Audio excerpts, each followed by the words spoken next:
when I take them on the elevator, Okay. I say This is it. that, of course, this is an experimental elevator. Are you serious? It Did was you have initially. Your phone with you? Uh-huh. That explains And I so said, much. I said, so I'm taking the stairs, and you guys can ride it up to the top floor. How is that experimental? Well, when we got that elevator initially, it was not approved for the United States. It Oh. was a ThyssenKrupp elevator that used Kevlar belts, which have now been replaced with something else. But it had Kevlar belts, and it used 13 amps of electricity to run the motor. So it's the same energy as a skill saw, which is amazing. And it doesn't have any standby losses. Well, And it doesn't have any fluids. right. Is that what you were going to say? Yep. And when the water table starts to raise up, like it's doing now, there is a sump down below it that's collecting water that's messing up our sewage treatment plant. So Adam just replumbed it so it's going outside. The water tables are going up all over town. I just was on the phone with Phyllis Pendergrass with her clinic over there, and the basement is flooded, and she's very upset with the contractor, who is the chairman of our board of directors. But So has the pond been this high? Was it? It has never been I've this never high. seen it that high. But I mean, we've been in a sort of drought conditions for the last decade or so in the Right. interior.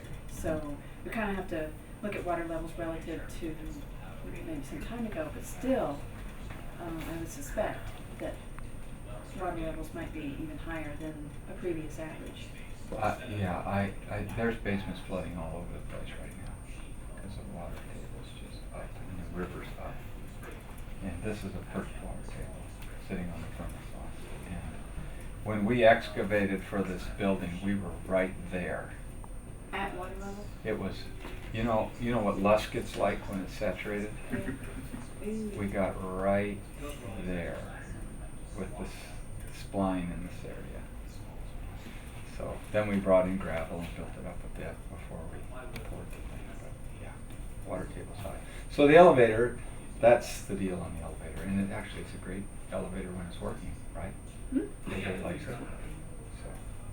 So I don't know, and where's Bo Upanor, the company's going to have partners and talk about the low temperature radiant heat. You guys all do that, looking at that.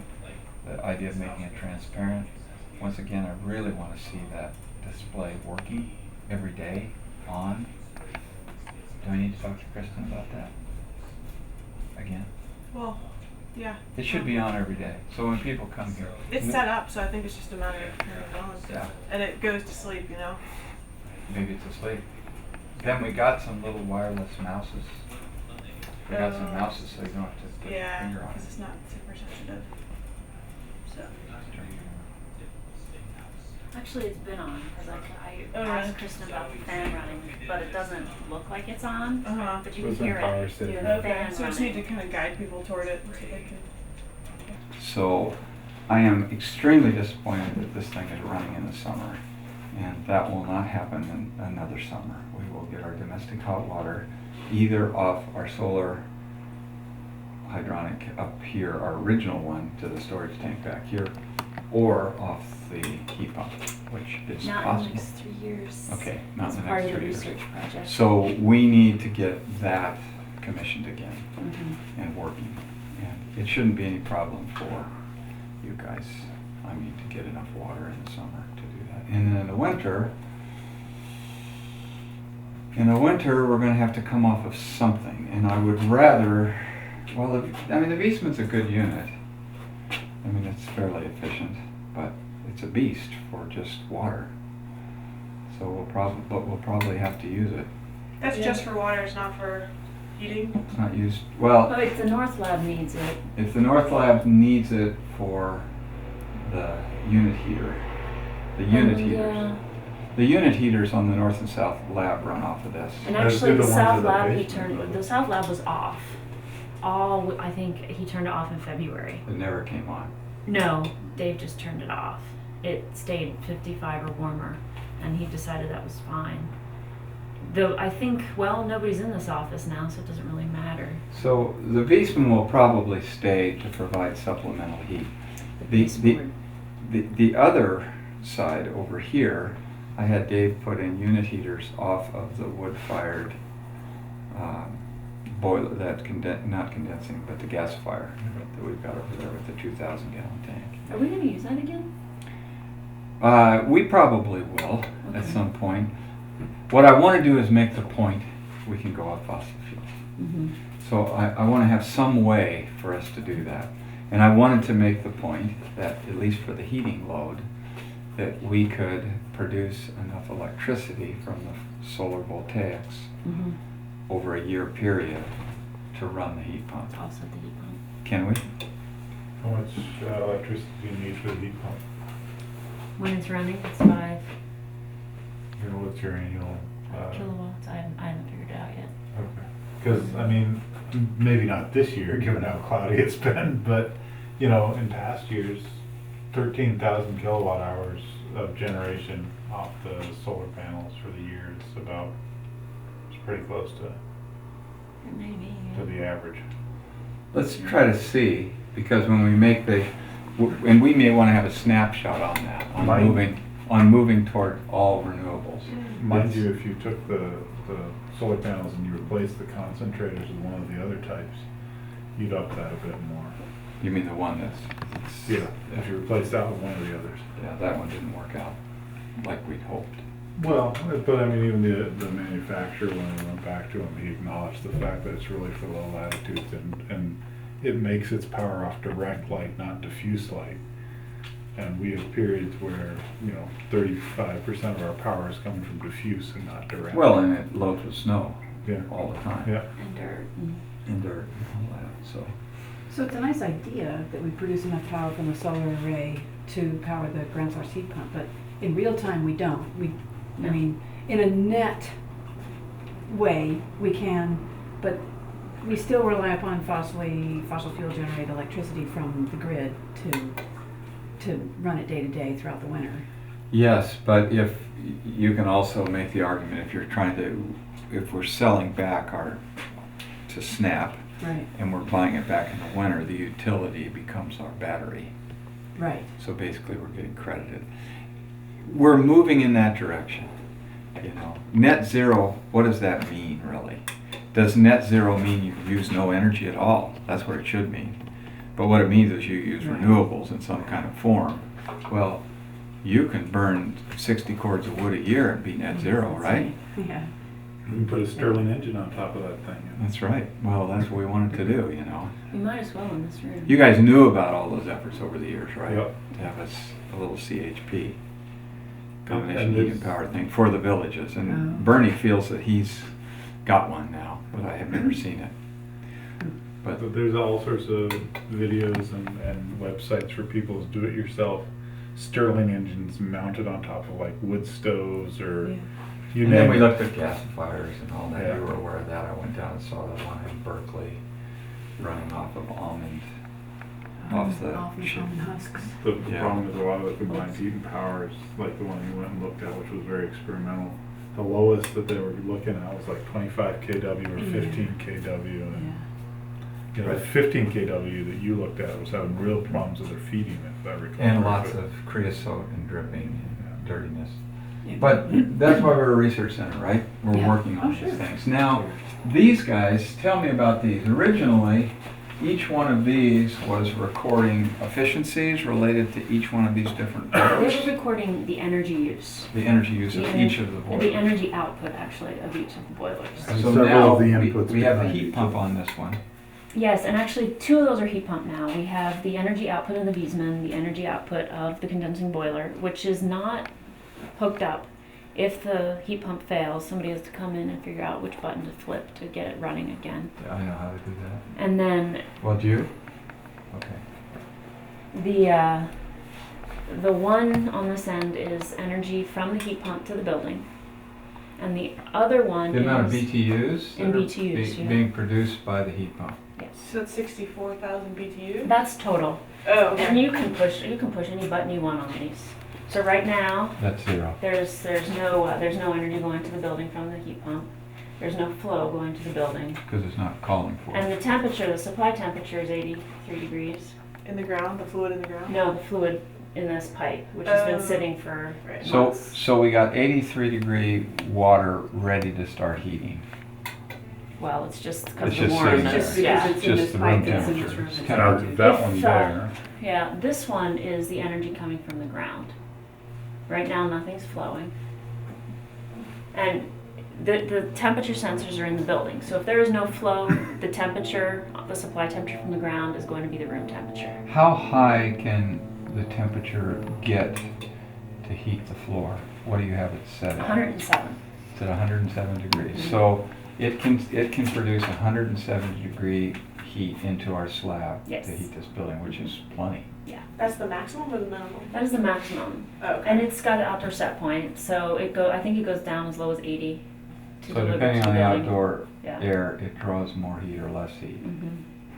And you want to explain how, in layman's terms, other than it's just like refrigeration in reverse. That's for. I never explain a heat pump. We just point them you take toward heat the from one picture. spot and the heat pump takes the heat from one spot and transfers it to another spot. It doesn't produce heat, it just moves it from one location to another. It So- steps it up. So when you talk about 33-degree ground, well, our ground temperature is about 33 or 35. In the beginning of the year, it's 34 coming into the heat pump, and Okay. by the end of the year, we're down to 31. So it's pulling 3 degrees out of that ground. Mm-hmm. And is it recovering in the summer? We don't know. That's what we're going to find That's out. what we're studying. So we're this looking summer at- is an interesting one to have. We're That's looking at whether or not it can recover enough so that we don't create permafrost, right?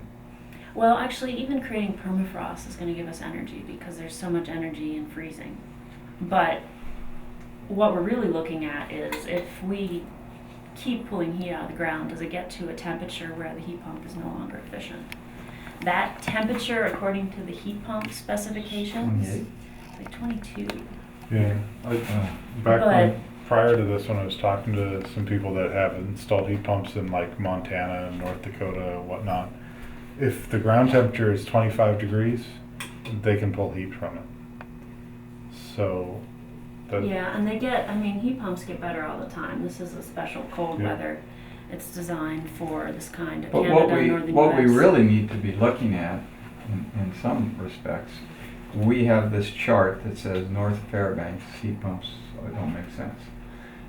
But if we think about stabilizing foundations and permafrost, Mm-hmm. we're starting to lose. Let's take a place like Quinnahock, where if you were doing a raft monolithic insulated foundation, and you wanted to keep that ground frozen underneath that building and stable, you, in theory, could Right, possibly yes. pull enough heat out from underneath the building Yeah. to keep it frozen. In terms of economics, for Quinnahock in particular, they're like 51 cents a kilowatt hour. It's probably the most expensive system you could use in Quinnahock.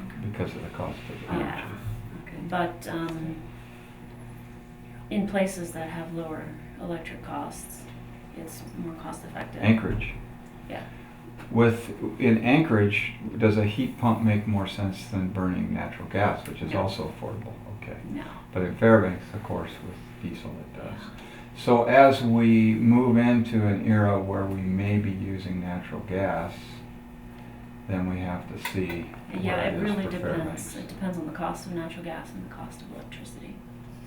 at in a an current cost average- of natural gas, it'd be better. So people all want to know, I'm building a new home, or I've got a home, and I'm getting ready to replace my boiler and use the rebate program. If I put a heat pump system in, how expensive is it going to be, and what can I expect the payback to be on it? At our 20 cents a kilowatt. Depending on the size of the heat pump, a residential heat pump in Fairbanks is $25,000 to $32,000 to put in. to put in.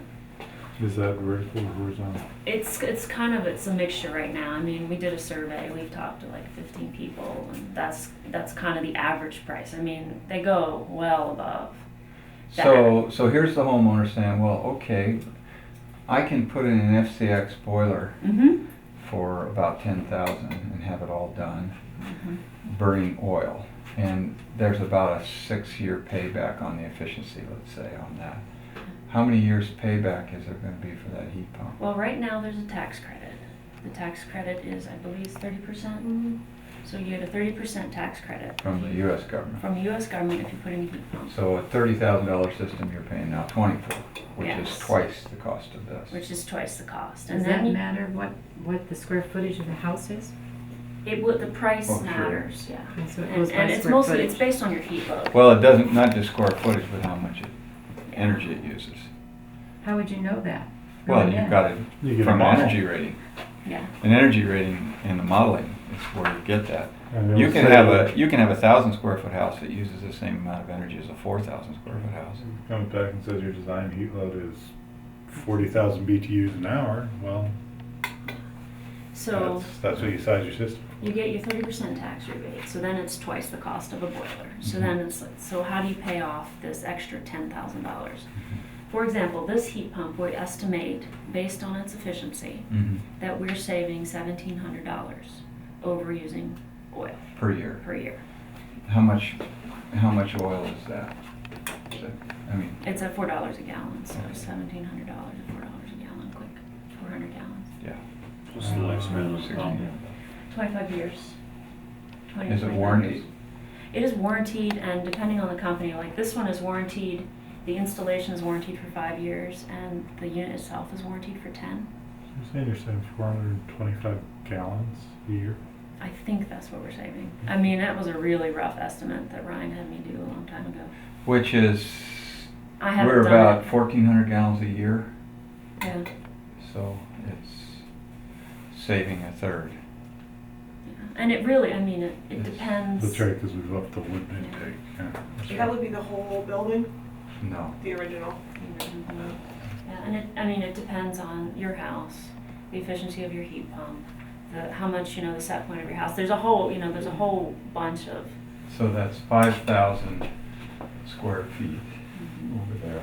It's using about 1,600 gallons of fuel a year, 5,000 square feet. yeah. It's about right. I mean, One But thing our I goal, suggest is if you have a small house, a very energy efficient house, then ground source heat pump would probably not pencil out for you, given the expense. It No. might actually. I Really? mean, Because we you had. can go with a much smaller system. Yeah, your system would be a lot smaller. There was Oh. one that was installed in downtown Fairbanks. It's 1,000 square foot house. Yeah. It's right on the river.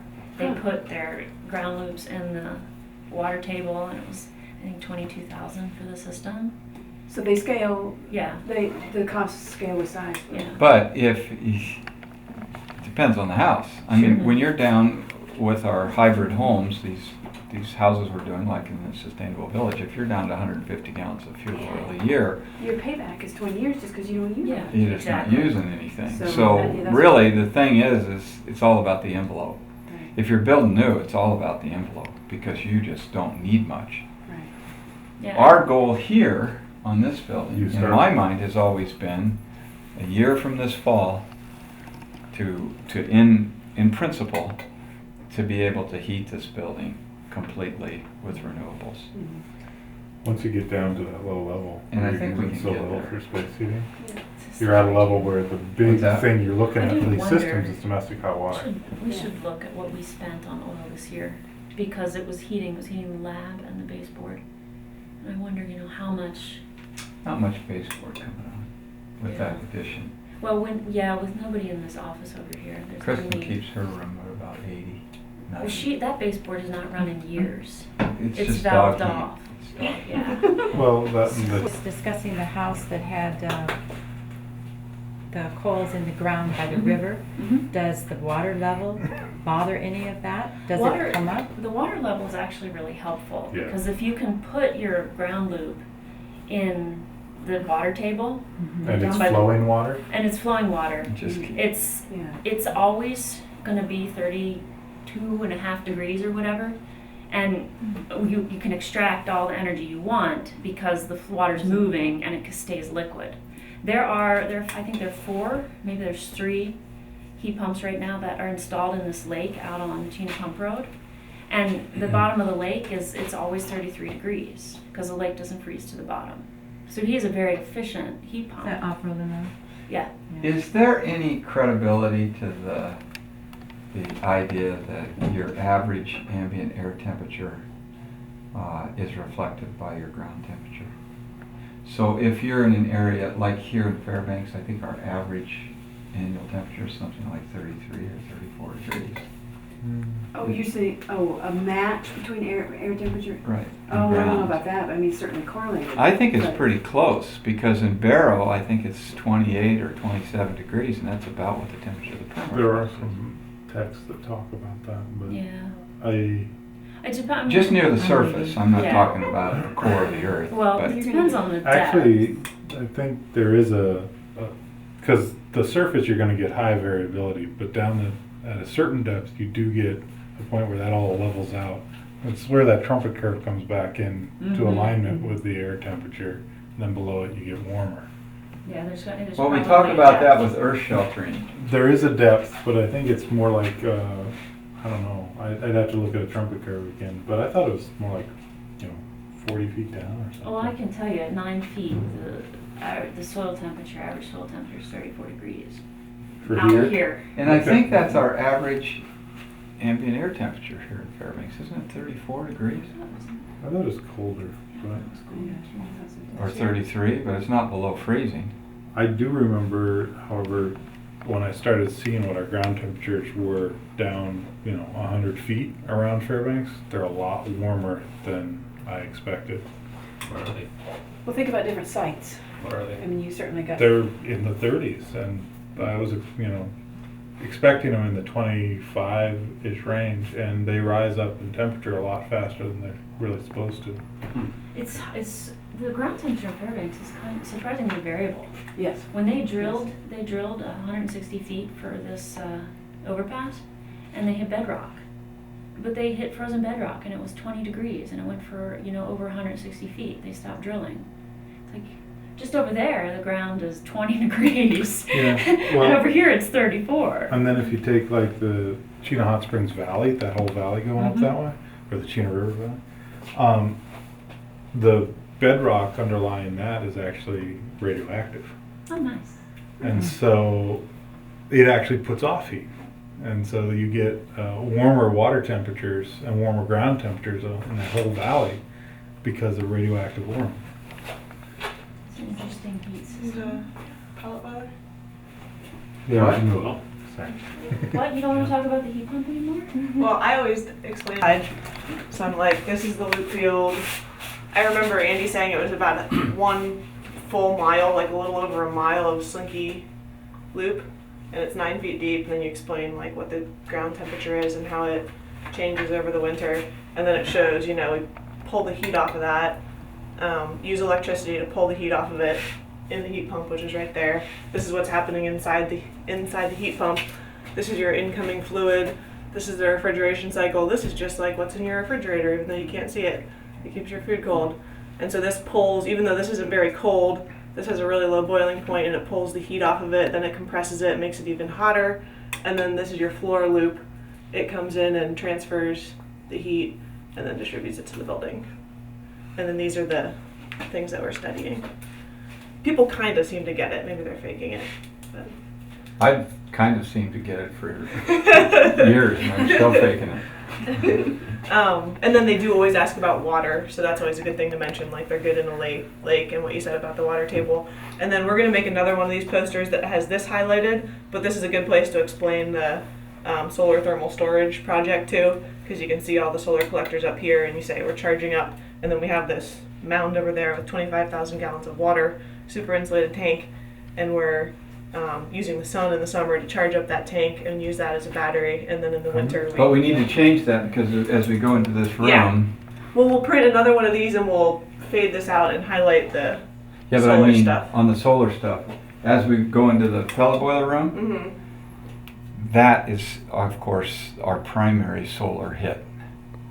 So when this comes on in the spring, Mm-hmm. the first place it goes is to those tanks right in Oh there. yeah, right. Those are the buffer Right. tanks. So we And should put those this in buffer there. tanks are tied into the pellet boiler. So what happens is the first sun to hit these prioritizes to keep the buffer tanks hot. And then it starts dumping heat into here if the buffer tanks are hot enough. So Two-phase this system, becomes, basically. this becomes our reservoir after the buffer tanks are hot. That way, if the buffer tanks drop below a certain temperature, they can't pull it out of here and they're not getting it from here, then the pellet boiler comes on. Okay. So in our illustration, and this is a beautiful illustration, who did this? Me. I mean Corey. So how is the I big tank going dictated to it. get warm in the first place? What's that? How is the holding tank going to get warm in the first place? Sun. It has to. This big guy? The thing is, and this is what's a great relief to me, is that we would get our solar panels working by mid-June this year. Oh, we didn't. Anyway, the problem is we are getting so late, that we'll be lucky to get much heat at all in this, but I want to get enough heat in it so that at least it doesn't freeze and it's ready for the spring. But I don't think it'll freeze because it's a huge mass and it's a super insulated tank, you know. So is there water in it now? No, there's nothing in there now. And these aren't done, and Adam is all by himself trying to way over the curve of what he knows how to do, but he's doing great. And, you know, and Chippy's gone, and we don't have the money to hire a plumber, but we may. We gotta get this operating. Now, if this starts operating, immediately we're gonna be heating up these two small tanks in here. You wanna go in there and look? So, these are the, Just a little stick to push it.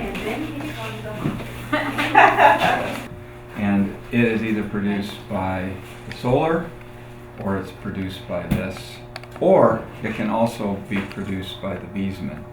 And I had Dave tie it in so it can be valved. So if this isn't working and it's midwinter and we don't have hot water from the solar, the Beesman can come on and take care of the heat. So these are our primaries. Now once these are hot, and they're small, if you look at the size of those arrays up there, those arrays will heat these things in a hurry. Oh, will they? Good, well, they're so small, yeah, When it's on, yeah. it's not on. What is that, 200 gallons? I mean, it's on now, it's got water in it because it's this guy. Or it's the Wiesmann if we bypass this. But the hope is that I think, Ben, on our schedule that you were doing, today is Friday. How are we doing? Are we keeping up with it? All the pumps are in and we're ready to put water in the big tank? No. We're good. So everything is actually independent too. So you could do pellet boiler, or you could do the Wiesmann, or you can. So, we've got options. We have a backup everywhere. Okay. Same with the heat pump, the ground source heat pump. The backup is the FCX boiler. Okay, and that would be the same in homes? You They would have a always backup? No, you don't always have a backup. You know, you have, I mean, in your home you do because you have a wood stove. But, you know, most homes it's just the boiler. If the boiler goes down, you're in trouble. But, That's why it's actually very tough to get people to give up their wood stoves, because power goes out. I don't have my Play-Doh, I don't have my boiler, I don't have, that's what I I need to heat my house. Like in Anacovic Pass, we had an inverter and a battery backup, so it's a TV set. They also have a heater. But of course, in a very well insulated home, it takes a long time. In this building, with the amount of thermal mass we have in the floor, And dogs. and dogs, and large people, somewhere. well, I remember, what was it, 2 years ago? It was prior to the addition, but it was about maybe 2 years ago when we had Yeah. that power outage and everything went down in here. And it went down on like a Friday afternoon and nobody knew about it until like Monday morning when we came in. And it was chilly. And it was chilly, but the outside temperature was like minus 30, minus 35, but it was just chilly. We hadn't actually dropped below like 50 because we have plenty of temperature sensors. And then all this building has absorbed that heat. It's the same with And your it's- house. My igloo up north, we left on a dog trip for 2.5 weeks. It got as cold as 68 below. We came back to the igloo and the condensed milk on the floor wasn't frozen. Wow. Because it's just dirt and snow. I mean, it was still warm in there. Now, of course, once it try to go into an igloo that hasn't been heated all winter and warm it up. Oh, yeah. Or a log house Yeah. that has gone cold.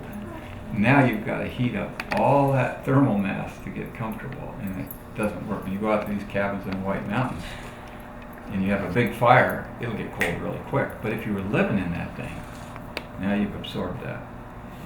Yeah, those ranger cabins up, Poker Flats. and Right. all that, right? So this building has a huge amount of thermal mass. You guys saw when we built the addition how much there is in that floor alone. So once we're charged, we've got the building warm, we've got 24,000 gallons of water stored up at 200 degrees, and we're operating. There should be a lot of heat coming in, just inherent heat storage in our building. Well, we'll see next year. We just really got to try to start collecting some heat for that thermal thing. So And maybe that- I'll call Dawson today and see. So the Well, okay. average heat in the holding tank would be what? When it's running and properly, Well, we want to bring it up. I think Bruno's done the calculations on, with the size of arrays we have and the amount of solar potential to gain, we should be in the 200 degrees that's amazing. sort of range, which means we can draw 110 degrees of heat out of that for the building, and still have effective. But still be able to do radiant floor, so. He said it was 20 million BTUs it could hold 20 million BTUs. And then like throughout the winter it could offset the equivalent of 400 gallons of heating oil. So there you do the math, okay? So But it's we like the can, heat pump and everything. now this is where we get with passive house and net zero, where it starts to not make sense.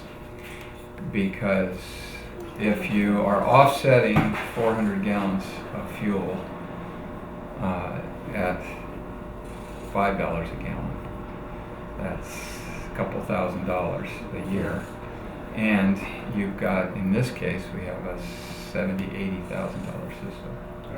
So how many years are we talking about? It's like Anactuvic Pass, that house could be heated very easily with a wind generator and an electric hot water heater. So you go, isn't that cool? Well, the wind generator is $30,000 and the house uses 120 gallons of fuel a year.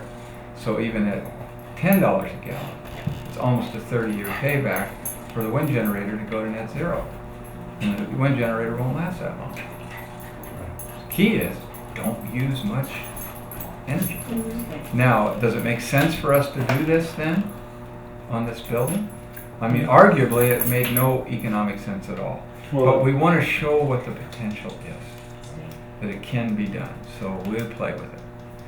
In Torsten's houses, well, Judith and Bruno made the commitment to go to net zero with passive house. Now that house, if they were just burning oil in that house, I would suspect it would be about a 400 gallon a year house. Yeah, possibly less. I think Okay. Probably less. Okay, let's say 300. So we didn't have our solar hooked up last year, and we used the equivalent of what was it? 3/4 of a cord of wood. So that's gonna be. so that's about $200 even at the high end for if you're buying. Let's say it was Cord. a high MMBTU per cord, so you're probably talking 24, 25 million BTUs. But you're only using 3/4 of that, so you're talking 20 million BTUs. Well, but what I'm talking is money. yeah. So if you burned a cord, what they're burning in wood equivalent to keep that house warm is about $200 a year to keep it warm. So then you decide that you're going to go. Now this isn't talking about domestic hot water, which is also Actually, no, we included that in there. We equated the amount of electricity that we used and equated it to wood. You So guys shower you're here. still less than a quart of wood, including No. your domestic hot water. Wow. So you have an electric well, hot Yeah, water 2 heater foot hitched up walls. for the interim. Right, and then it'll be our backup. Okay, Okay. so this is 20 the million point. This is BTUs. the point I'm trying to make. So then you decide if it's costing you $200 a year to live in that house, and you decide that you're going to go to net zero and you're going to collect enough hot water from solar arrays to not use that 200 gallons. Does it make economic sense? Well, and the thought was that it might not, I mean, the payback is actually pretty quick. Within 5 years, we'll have our payback because there's a lot of incentives right now for doing solar thermal, federal tax incentives. So it made sense to do it now, and it also makes sense to do it now because fuel prices are just going up. Right. So it made a lot of economic sense for long-term goals of not having to pay for fuel when it's too expensive, not waiting for the gas line to come in. And it really was kind of cool to, like, last year not have to order my oil and not have to worry about getting it there before the price went up or worrying about the price was and getting it up there. Just, it's kind of nice to not have to But think it's about really, it's really the envelope. it. The what? You got the Envelope. envelope. You've got a Yeah. house that just doesn't use much energy. Yeah. And that's why we keep emphasizing there's a low hanging fruit. If you've got a house in the village, retrofit the heck out of it for thermal efficiency. Because if you've got a house that's using 1,000 gallons of fuel a year at $8 a gallon, it's $8,000 to heat that house a year. And you put 8 inches of foam on the outside of that house in a breathe system. Let's say your investment is $40,000. That's a 5-year payback. And then you're done. No more fuel subsidies. No more, is the state going to help us out? Is the federal government going to help us out? You're done. You go cut driftwood, 3/4 of a cord of wood. Well, another thought is that, ground source heat pumps are actually an excellent way to go in a majority of Alaska. And so another way to do it would be to go with the ground source heat pump, and then you're only using electricity, which you can offset with solar PV most of the year. So, Except 80 cents a kilowatt hour in North Alaska. It's like, uh-oh. Yeah. no, but if you offset it with solar PV, then you're not having to pay for that 80 cents a kilowatt hour. Or wind. Could you keep that investment under $40,000 for all that? Well, no, you're offsetting it, right? So if you're using, if you're net metering or using SNAP or both, I mean, it is both, then you're producing more in the summer, which will offset your usage in the winter when those pumps are running for So the if ground source heat you pumps. set up a rural program for that. All these things are important to it. Right, you would need to have a net metering program wherever you're setting it up in order to make that a, All these things are important. You just have to look at the complexity. In one case, you're talking about a thicker part. Just put on a bigger coat. In the other case is keep the coat about the same, but eat more seal oil. Or something renewable that, like, it's sort of like, well, what makes most sense? You kind of got to do both. I mean, it's like, if a walrus doesn't have adequate blubber and fat, it doesn't matter how much you eat, you're not going to make it. Same with caribou. And we're all the same. We're out of lunch meat, by the way. We're lunch meat. We like lunch meat. Bologna. Uh-oh, hi! You can't use solar very much because they're dark 6 months more. Oh, they get But so you much get sun. so much sun in the summertime. You go to Greenland, every house in Greenland has solar hydronic that I saw in that town that's just in it. They all had it. Storage is Really? Because all summer long, all their domestic hot water for showers and like a washateria, 6 months a year in that washateria, you can get heat from the sun. And it's simple technology. We need to do a lot more solar. TNHA is putting solar now, right? Yeah, TNHA is putting. they're doing solar thermal. I hope to look into wind generation and PV too. And we ran out of time. So the building still doesn't, do we use any heat from like April through September?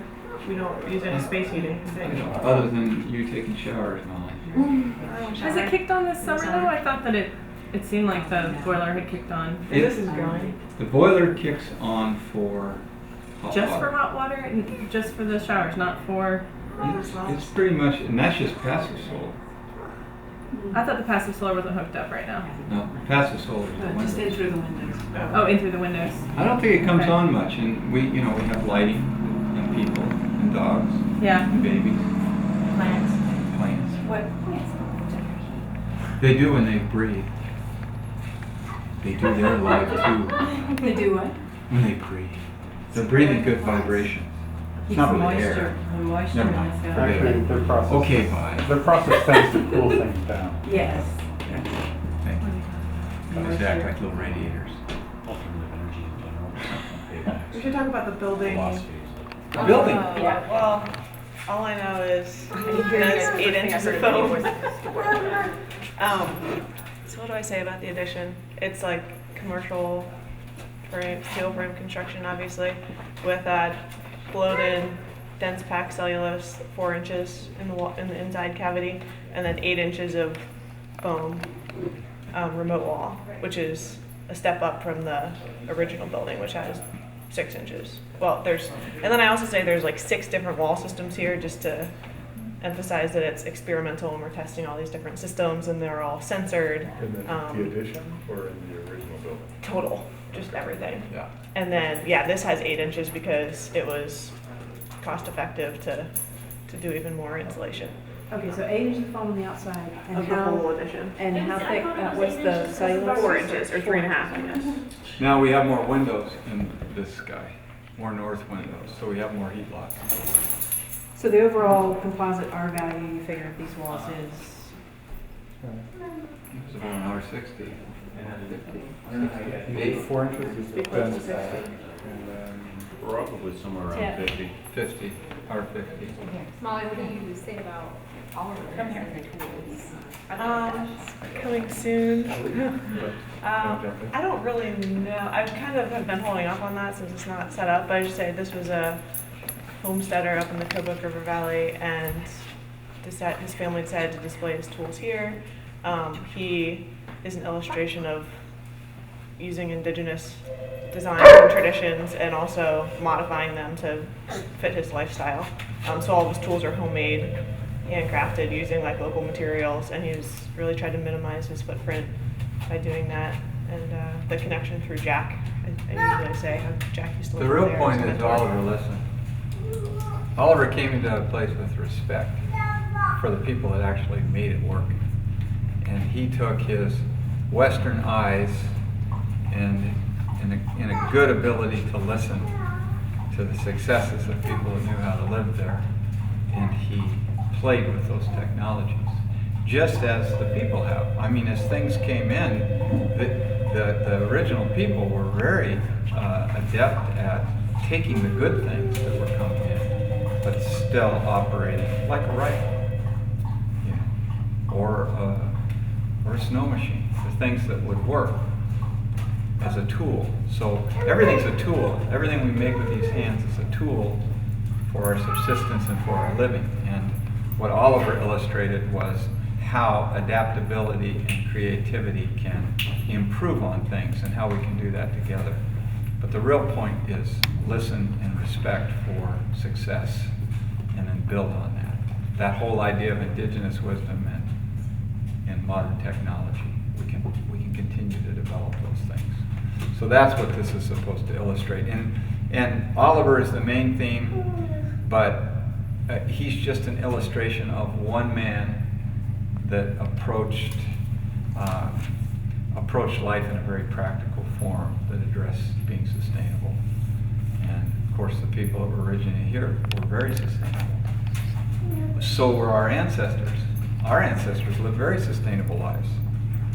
You know, our people were farmers and agrarian people and all that. We did a great job, but now look at us. The world's out of whack.